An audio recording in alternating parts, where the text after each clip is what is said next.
E não deu pro Flamengo, galera, que acabou perdendo o título intercontinental para o PSG, após vencer aí as duas partidas do torneio e chegar como um dos favoritos ao título. O Flamengo simplesmente deu tudo de si, conseguiu segurar o PSG, mas nos pênaltis sobrou. Nesse vídeo você vai ver o que falou os jogadores e o Felipe Luiz e, claro, iremos ver aí o que foi que a mídia esportiva falou a respeito dessa derrota do Flamengo para o PSG nos pênaltis. Mas antes, deixa o gostei aqui no vídeo e se inscreva em nosso canal.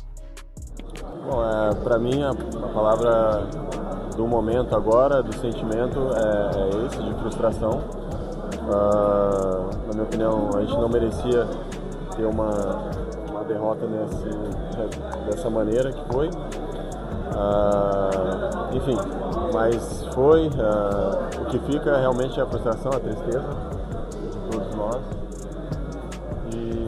Mas também ressaltar o ano que a equipe fez, o jogo também que a gente fez contra o campeão da Champions.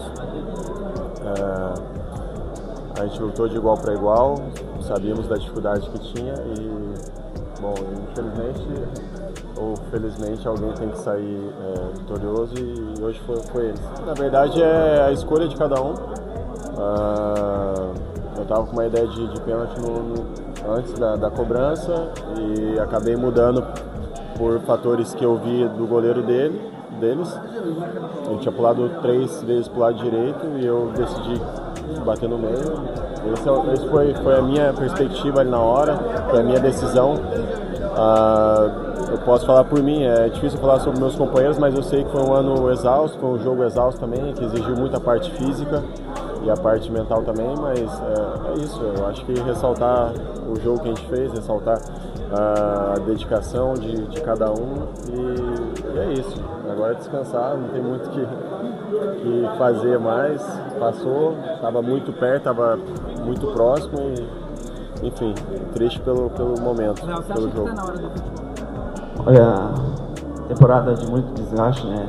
Onde chegamos aqui com só o objetivo, que era vencer esse Mundial, não aconteceu. Mas a gente sai daqui de cabeça erguida, porque fizemos um jogo de igual para igual com o PSG, onde nós estamos em final de temporada, 75 jogos, e eles estão na metade da temporada. Isso quer dizer muita coisa, mas a gente lutou, brigou e levou para os pênaltis, onde tudo poderia acontecer. Então, parabenizar a nossa equipe pelo jogo, pela entrega, porque hoje o Flamengo sai daqui mais uma vez, como foi em 2019, de cabeça erguida. Você falou do negócio da zoeira. Eu acho o seguinte, a zoeira é um negócio que cabe no grupo de WhatsApp, entre os amigos, lá da pelada, do trabalho, da escola, na rua, etc., no bar. Faz parte, claro, né? Na rede social e tal, você tira sarro. Aqui a gente discute futebol profissionalmente, que o futebol faz parte das nossas vidas do ponto de vista profissional, a gente trabalha com isso, né? Então aqui não é lugar de zoeira e tudo, essa conversa infantilizada, essas bobagens. Troféu de igual para igual, o cheirinho. Pô, cheirinho de taça, né? O Flamengo ganhou uma porrada de taça esse ano, o cara ia falar de cheirinho. Tem que ser um sujeito muito infantilizado, muito bobo, para entrar num chat de um programa de televisão, na internet ou no rádio e fazer esse comentário. Quer dizer, é uma incapacidade de discutir futebol num nível minimamente adulto, né? Eu sei que tem vários deles aí no chat, evidentemente, porque grande parte da população é formada por pessoas infantilizadas e bobas. Mas aqui a gente fala sério. E falando muito sério, o que nós vimos ontem foi uma demonstração de força do Flamengo. O Flamengo saiu mais forte dessa final. Porque perde nos pênaltis, os pênaltis foram lamentáveis, imperdoável esse tipo de cobrança, errar 4 pênaltis, aí não tem desculpa. Não tem desculpa. E esse papo também, o goleiro estudou, mas em alguns casos foi intuição dele, ele foi muito bem. A cobrança do Léo Pereira não tem nada a ver com a cobrança que ele fez contra o Estudiantes, quando o Flamengo foi impecável nas batidas. Ele bateu no ângulo lá em La Plata e ontem bateu no meio do gol. Quer dizer, não foi só estudo, foi também capacidade do goleiro de perceber pelo movimento do corpo e tal, até um pouco de intuição, né? E ficar parado para fazer aquela defesa, por exemplo, né? Os outros, até pode ser que ele tenha tirado conclusões a partir de observações feitas pela equipe do PSG com relação aos batedores do Flamengo. Mas o PSG, acho que jogou melhor que o Flamengo, teve mais próximo da vitória, absolutamente normal. Estamos falando de um time que fez 7 agora gols no Bayer Leverkusen, fez 5 gols no Tottenham e fez 5 na final da Champions, por exemplo. Então, um time letal, um time muito ofensivo, que faz muitos gols, que marca de uma forma intensa, como a gente viu especialmente no primeiro tempo. E esse time contra o Flamengo conseguiu, em 120 minutos, finalizar 4 vezes na direção do gol. Só 4 vezes. A pergunta que eu estou fazendo desde ontem, e faço para você, quantas defesas difíceis fez o goleiro Rossi? O goleiro do Flamengo não defendeu, não trabalhou. Ontem, a conclusão é a seguinte, ele fez mais bobagens do que defesas. Falhou nos 2 gols, errou reposição de bola, saiu mal do gol. O Rossi foi um desastre ontem. A defesa difícil foi do pênalti que ele pegou. Aquele que ele defende assim, foi a defesa mais bonita de pênalti, foi dele, não foi do Sofanov, né? Safonov, do russo do Krasnodar, né, que está no PSG. Então, isso mostra que o sistema defensivo do Flamengo foi muito bem. Muito bem. Num nível que times da Europa, times até relevantes, não conseguem ter. Um adversário com poder de fogo do PSG simplesmente finalizou pouco e o goleiro pouco trabalhou. E não fez grandes defesas, porque funcionou muito bem. E não é a zaga, não, gente. É o sistema defensivo. Todo mundo trabalha. Os 11 trabalham. Né, para impedir que o adversário possa finalizar. Esse é um trabalho espetacular do Felipe Luiz. Um time que em 40 jogos dos 70 e tantos aí do ano, ou seja, mais da metade, o Flamengo não foi vazado. Não foi vazado. E tomou um gol no primeiro tempo num erro do goleiro. A bola ameaçava sair, mesmo que o Kvaratskhelia alcançasse, ele já ia pegar ali perto da linha de fundo, né? Ia ser difícil de empurrar para o gol. E ele poderia proteger o canto. Então foi muito mal. Se ele não interfere na jogada, e o Léo Pereira sinalizou para ele, aquele gol dificilmente sairia. Dificilmente sairia. Então o goleiro ainda entregou praticamente um gol. Mas o PSG trabalhou muito no ataque, tentou finalizar, dominou uma parte do jogo. Acho que é justa a vitória, não estou contestando vitória nenhuma não. Nos pênaltis, mas acho que é justa. É um time melhor. Obviamente é um time melhor. A média de idade do Paris Saint-Germain ontem, quando o jogo começou, era de 24,2. A do Flamengo 30,5. Isso pesa também. Se você pegasse o Jorginho com a idade do Vitinha, era outro jogador, né? Muito mais jovem, muito mais saúde, muito mais condição de correr.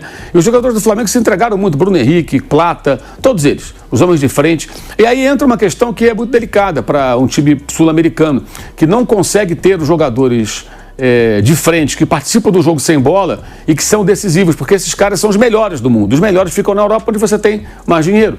Então, apesar do poderio financeiro do Flamengo aqui na América do Sul ser imenso, ele é muito menor do que dessas equipes. O elenco do PSG é avaliado em 6, 7 vezes mais do que o do Flamengo. Então, é um elenco muito mais caro, de jogadores muito mais valorizados. E por quê? Você tem, por exemplo, atacantes que vão marcar, combater, recuperar a bola e são mais decisivos lá na frente. Então você vê o Bruno Henrique hoje, não é mais o Bruno Henrique de antes, com 34 anos, vai fazer aniversário dia 30, vai fazer 35, né? Tem 35 praticamente o Bruno Henrique, né? O Plata é mais jovem, é um jogador que taticamente funciona muito bem, fez uma grande atuação, muita entrega, mas não é decisivo. Não dá passe, não cabeceia, não chuta no gol, tem medo de chutar no gol, quando teve chance perdeu. Então, assim, falta o quê? Jogadores que possam trabalhar sem bola e que sejam letais. Esses são mais difíceis de serem encontrados, porque os melhores ficam na Europa, brasileiros ou não. E isso fica muito evidente nesse tipo de jogo. Ou seja, faltou ao Flamengo mais qualidade para aproveitar as chances criadas. O Arrascaeta já tinha saído, dado o momento, e o Arrascaeta nesse tipo de jogo ele não rende tanto, jogo muito físico, muito intenso. Ele claramente ele cai, não rende tanto. E o Pedro, eu não concordo com a sua crítica ao Pedro, porque o Pedro jogou sem condição. O Pedro fez um esforço para jogar. Ele jamais jogaria se o Flamengo tivesse um outro centroavante em condições de entrar em campo. E o centroavante que o senhor Boto contratou na temporada foi o Juninho, que não foi aprovado, que já está indo para o Pumas do México. Então, como você tem um centroavante que não tem a confiança do treinador, né, e não contratou outro centroavante na janela do meio do ano, que é a janela mais farta, né, e o Flamengo não contratou, você fica dependendo do Pedro. O Pedro participa da jogada do pênalti, inclusive. Começa passando por ele. E ele foi para o jogo sem condição. E o Flamengo, muitas vezes, quando pressionado, porque o time como o PSG te empurra para o teu campo, cara. Encurrala você, não tem jeito. Você vai. O Flamengo não queria jogar assim, mas tem que jogar, porque o time vai chegar e vai ficar com a bola e vai tomar conta do jogo e vai botar você para o seu campo. Em outros momentos, o Flamengo conseguiu jogar. Então, quando o Flamengo estava mais acuado e tentava a bola longa, o Pedro, que já não é um jogador de velocidade, ele não tinha condições de dar um pique para correr atrás dela. Estava arriscado ele piorar lá a questão, a lesão dele, que ele não está totalmente recuperado. Então, o Pedro, acho que ele fez um esforço para jogar. E acho que isso é elogiável. Poderia fazer o corpo mole. Nem corpo mole. Não seria nem corpo mole, olha, não tenho condição, tô com dor ainda, não sei o que, não joga. Não, ele fez força para jogar, tentou ajudar o time. Eu acho que isso é louvável. Um jogador que voltou de uma lesão de ligamento cruzado com 7 meses. Quando normalmente é de 9 a 12 meses o período de retorno de atletas com esse tipo de contusão, que é muito grave. Então, acho que é elogiável o empenho dele para estar em campo, né, nesses 2 jogos que ele participou lá no Catar. Então, acho que o Flamengo saiu maior dessa final, derrotado, claro que a torcida fica frustrada, mas foi uma demonstração de força, com uma repercussão internacional muito boa, aqui na América do Sul, na Europa, muita gente elogiando a maneira como o time se comportou e como o time tem um padrão de jogo definido. Competiu. O Flamengo foi dominado quando era normal ser dominado, em primeiro tempo, contra uma equipe muito boa, uma equipe que costuma dominar os adversários. Ela não dominou o Flamengo, ela domina o Tottenham, ela domina Bayern, enfim, é uma equipe, domina a Inter, é uma equipe que tenta dominar o jogo sempre. Nem sempre ela vence, nem sempre ela goleia, mas normalmente ela tem um domínio sobre o adversário porque é o ponto forte, essa posse de bola, o toque para frente, a movimentação dos seus jogadores e tudo mais. Eu achei que o Flamengo fez uma ótima partida. E aí você na enquete, qual é o lugar do Flamengo, né, nessa história? Mais próximo dos europeus, a mesma distância, longe dos sul-americanos ou dos brasileiros, mais perto. Para mim, o Flamengo é o elo perdido entre a América do Sul e a Europa. Ele está muito na frente dos times da América do Sul, muito na frente. Não tem nenhum time na América do Sul próximo ao Flamengo, a não ser o Palmeiras. E mesmo assim, o Palmeiras perdeu todas para o Flamengo esse ano. O Palmeiras é aquele que tem condições sempre de se aproximar e de competir com o Flamengo. Os outros não têm, na América do Sul. E, para os europeus, tem uma distância exatamente a que o Mauro falou. Os caras conseguem contratar grandes jogadores jovens. Os times brasileiros, o Flamengo, principalmente, que tem dinheiro, ele consegue comprar grandes jogadores já veteranos. Então tem uma diferença da intensidade do jogo, na resistência, na intensidade do jogo, né? A intensidade você pode colocar, a resistência é outra, né? O PSG tem uma resistência, como a maioria dos times da Europa tem uma resistência para colocar uma intensidade por muito mais tempo numa partida do que os times sul-americanos, do que o Flamengo, por exemplo, que é o melhor time sul-americano. Melhor time sul-americano não, para mim o Flamengo é o melhor time do mundo fora os europeus, né? E compete com as grandes equipes europeias. Ganhar é outro detalhe, é outra coisa, mas ontem poderia ter ganho sim, como o Mauro falou. Teve chances que errou na finalização. Luiz Araújo, dentro da área, a bola sobrou para ele no pé direito. E ele chutou alto. Se sobra no pé esquerdo, ele bate mais firme, a bola vai mais na direção do gol. Tem o Plata, que era só encobrir o goleiro, ele tentou dar um chute forte, foi para cima. Teve várias situações no segundo tempo que não foram diretamente no gol do PSG, mas que eram chances de gol. E o Flamengo, se o Flamengo faz o 2-1, ali complica o jogo. Porque o PSG ficou com a bola, mas teve dificuldade de criar mesmo. Aí as chances que teve foram muito parecidas com a do Flamengo. A finalização alta, finalização que é interrompida porque bate num defensor. Para mim, o ano termina espetacular para o Flamengo. Ganhou ganhou Campeonato Carioca, tetracampeão da Libertadores, Supercopa, campeão brasileiro e chegou na final contra o PSG, que é o campeão europeu, considerado uma das 3 melhores equipes do mundo, empatou 1-1, empatou 0-0 a prorrogação e foi para os pênaltis. Aí é outro detalhe. Aí, na minha visão, como ex-jogador, é inadmissível um time perder 4 pênaltis seguidos numa decisão de torneio mundial. É inadmissível. Aí vamos lá, eu falei, por exemplo, muito do emocional ontem. O PVC falou muito do cansaço. O Trajano falou muito do nervosismo. Como o Mauro falou, pode ser um pouquinho de cada coisa. Mas, gente, esquece. Você vai... São os últimos 5 pênaltis, são os últimos 5 chutes, ou 6 se for empatando, 7. É o último chute de cada jogador do Flamengo na temporada. Ontem, o pênalti, pensa assim, cada jogador que bateu o pênalti contra o Flamengo era o último chute do ano. Hoje eles estão de férias, não vão chutar mais bola nenhuma. Ontem era o último chute do ano. Cara, decisão de um torneio intercontinental ou mundial que seja. Você vai lá e você perde 4 seguidos, cara? Não. Foi inadmissível, é absurdo. Os pênaltis ontem, se fossem normais, o Flamengo poderia ter vencido, porque o adversário perdeu 2. Vamos na pior das hipóteses. O Flamengo perde 2 também, e os pênaltis continuam, mas não 4. Não 4, cara. É inadmissível. Aí, não é estudar o goleiro, não é...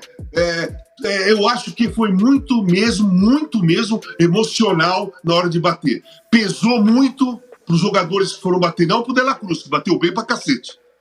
Os outros 4 pênaltis, o goleiro tem mérito, claro que tem mérito, o goleiro pegou os 4 pênaltis. Qual é o mérito do goleiro? Acertar os lados que o jogador do Flamengo bateu e acertar, ficar no meio quando o Léo Pereira bateu. Mas os pênaltis foram muito mal batidos. Muito mal batidos. Foram defesas que você brinca com seu filho. Você joga a bola altinha, ele vai lá e pega. Você joga a bola altinha, ele vai lá e pega. Né? Não foi... Defesa de pênalti foi a do Rossi.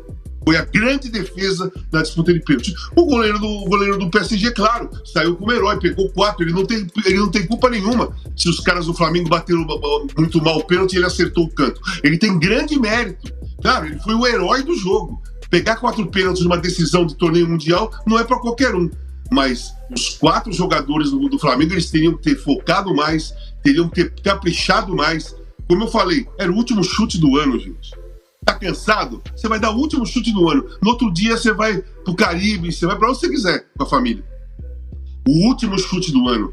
Foca nesse último. E eu achei que faltou foco na decisão dos pênaltis.